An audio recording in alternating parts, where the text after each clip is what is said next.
we all fall down.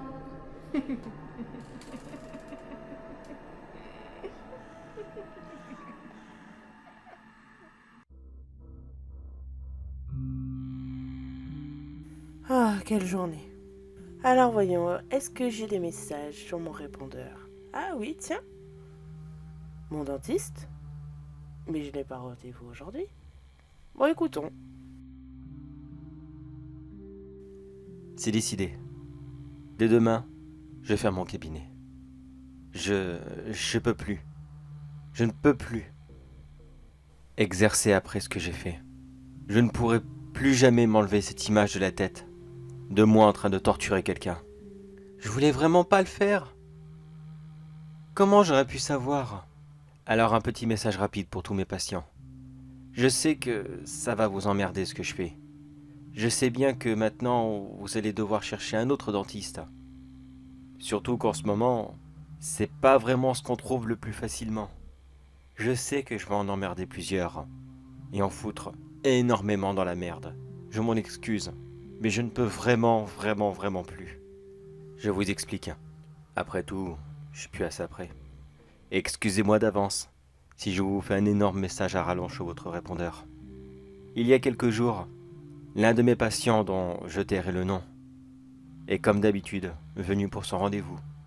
Un homme très sympathique et vraiment très agréable. J'essaierai de me souvenir de lui comme quelqu'un. J'adorais passer d'agréables moments à discuter de tout et de rien. Oh non, je vous rassure, je dis pas ça parce qu'il est mort. Non, loin de là. Mais je pense qu'il aurait préféré. Au moment du rendez-vous, il s'est installé tranquillement, a commencé à ouvrir grand la bouche. Puis il a attendu que je fasse mon travail. Je me souviendrai toujours. Je devais lui installer une couronne.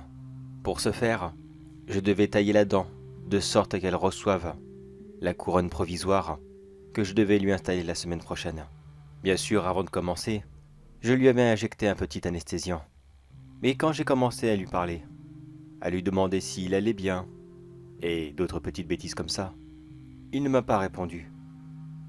J'ai été surpris, mais bon, je me suis dit, il a peut-être pas envie de parler aujourd'hui, ou il est peut-être contrarié. Et puis, j'avais d'autres patients derrière. Je pouvais pas rester là, à attendre simplement qu'il me réponde. Alors je me suis dit, bon, bah tant pis. S'il veut pas parler, ben c'est pas grave, hein, on parlera pas. Alors j'ai attrapé mes instruments. Puis j'ai commencé à opérer sa dent. Comme je vous l'ai dit, j'ai commencé à enlever l'énorme carie qui s'était incrustée dans celle-ci. Et je peux vous garantir qu'elle était vraiment, mais vraiment très importante. D'habitude, quand je prépare une dent à recevoir une couronne, je laisse au moins, on va dire 20% de la dent, afin d'avoir une bonne prise. Mais là, si je pouvais en laisser au moins 10, c'était vraiment un énorme miracle. J'ai compensé avec énormément de petites tiges de fer que j'avais installées dans sa gencive.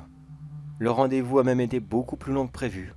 Au lieu des 15 minutes que j'avais prévues, cela a duré au moins 25 ou 30 minutes, je pense. Oui, quelque chose dans le genre. Une fois que tout fut fini, j'ai dit à mon patient qu'il pouvait se lever, que ça y est, tout était terminé. Mais il n'a rien fait. Il est resté là, à fixer le plafond.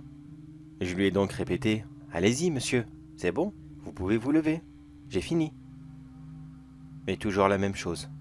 Il ne disait rien. Inquiet, j'ai commencé à le secouer un peu pour le faire réagir, l'appelant par son nom, mais rien. J'étais effrayé, je me suis dit « Mince, mais qu'est-ce qu'il a? Non, non, qu'est-ce que vous faites, monsieur ?» Je n'ai cessé de l'appeler, de le secouer. Je lui ai même vidé de l'eau à la figure pour essayer de le faire réagir. J'ai finalement appelé une ambulance et qui, par le plus grand des hasards, le connaissait très bien. Apparemment, il souffrait d'un syndrome qui lui déclenchait des paralysies temporaires. Je l'ignorais complètement. Il ne me l'avait jamais dit. Ils lui ont rapidement injecté un médicament qui l'a complètement débloqué.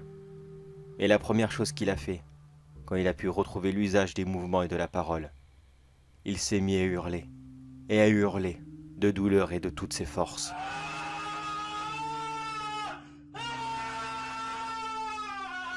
Cela a résonné dans tout mon cabinet. Tous mes autres patients, qui ne cessaient de se demander « Mais qu'est-ce qui peut se passer comme ça ?» ont entendu ses hurlements de souffrance. Ils l'ont donc rapidement amené à l'hôpital, pensant dans un premier temps qu'il devait souffrir d'un choc post-traumatique. Mais j'ai appris ce matin qu'en fait, la dose d'anesthésiant que je lui avais injectée à la base avait été complètement insuffisante. Et il a passé tout le long de mon rendez-vous à souffrir, à ressentir la moindre vibration, la moindre coupure, la moindre entaille dans sa dent. Il a tout eu à vif. Et croyez-moi que subir ça sans antidouleur est certainement l'une des choses les pires et les plus abominables au monde. Vous comprenez maintenant, cher patient, pourquoi je ne peux plus pratiquer. Je ne veux plus avoir ce genre de problème. Je ne peux, tout simplement, plus m'imaginer pratiquer ce métier sans faire du mal à quelqu'un d'autre. C'est comme ça.